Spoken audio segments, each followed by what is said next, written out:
எங்களால் ஜெயிக்க முடியலை. Because we are occasional runners. எத்தனை பேர் ஓட்ட பந்தயத்தில் பங்கு கொண்டு இருக்கிறீங்க?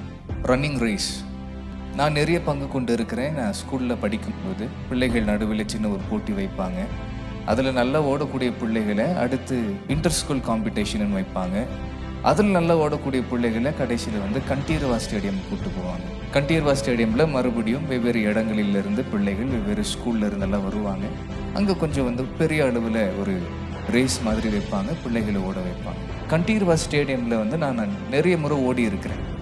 அந்த ஓட்டங்களில் எல்லாம் எந்த மாதிரி இருக்கக்கூடிய ஸ்டூடெண்ட்ஸ் எல்லாமே ஜெயிப்பாங்க அப்படி நம்ம பார்த்தோன்னா அதில் எல்லா விதத்திலுமே தங்களை ஆயத்தம் பண்ணி கொள்ளக்கூடிய ஸ்டூடெண்ட்ஸ் தான் ஜெயிக்கிறாங்க. இப்போ நான்லாம் அந்த ரேஸில் போய் பங்கு கொள்ளும் பொழுது எனக்கு இயற்கையாக இருக்கக்கூடிய ஒரு டேலண்ட்டுன்னு வச்சுக்கோங்களேன். அப்படின்னா எல்லாரை விட வேகமாக கிடையாது, ஓரளவுக்கு என் கூட இருக்கிற பிள்ளைகளை விட கொஞ்சம் வேகமாக ஓட முடியும்.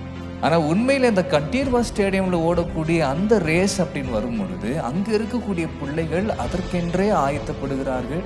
அதற்கென்றே தங்களுடைய உடல் அமைப்பு எல்லாவற்றுமே அவர்கள் ஆயத்தம் பண்ணி வைத்துக் கொள்ளுகிறார்கள்.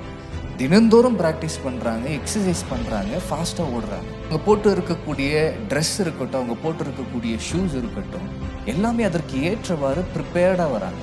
சரியான ஆயத்தத்தோடு கூட வருகிறவர்கள் அந்த ஓட்டங்களிலே ஜெயிக்கிறாங்க. அங்கே போனோம், எங்கள் ஸ்கூலில் இருக்கக்கூடியவங்க பெஸ்ட்டாக இருக்கிறவர்கள் எல்லாருமே ஓட விட்டாங்க. ஓடும்போது தான் தெரிய வருது, ஆயத்தத்தோடு கூட இருக்கிறவர்கள் தான் வேகமாய் முன்னாடி போய் ஜெயிக்க முடியும். அங்கேயே கண்டீர்வா ஸ்டேடியம்லேயே சில கிளப்ஸ் இருக்குது. அங்கே மெம்பர்ஷிப் எடுத்து ப்ராக்டிஸ் பண்ணக்கூடிய பிள்ளைகள் தான் அதில் ஃபஸ்ட்டு, செகண்டு, தேர்ட் அப்படின்ட்டு வராங்க.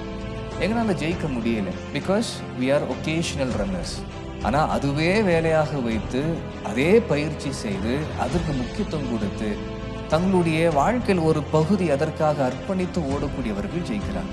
பவுல் சொல்லும் பொழுது சொல்லுகிறார், நல்ல போராட்டத்தை நான் போராடினேன், என் ஓட்டத்தை முடித்தேன், விசுவாசத்தை காத்துக்கொண்டேன். ஆண்டவர் இயேசுவின் நாமத்தில் அன்பின் நல்வாழ்த்துக்கள். நீங்கள் ஒருவேளை இது போன்ற செய்திகளை இன்னும் கேட்க வேண்டும் என்று விருப்பப்பட்டால் எங்களோடு கூட ஒவ்வொரு சனிக்கிழமை தோறும் இணைந்து கொள்ளலாம். இந்த இடத்திற்கான லொக்கேஷன் இந்த இடத்துல உங்களுக்கு கொடுப்பாங்க. இதை நீங்கள் ஸ்கேன் பண்ண எங்களோடு கூட நீங்கள் சேர்ந்து கொள்ளலாம். அன்று உங்களை ஆசீர்வதிப்பார். God bless you.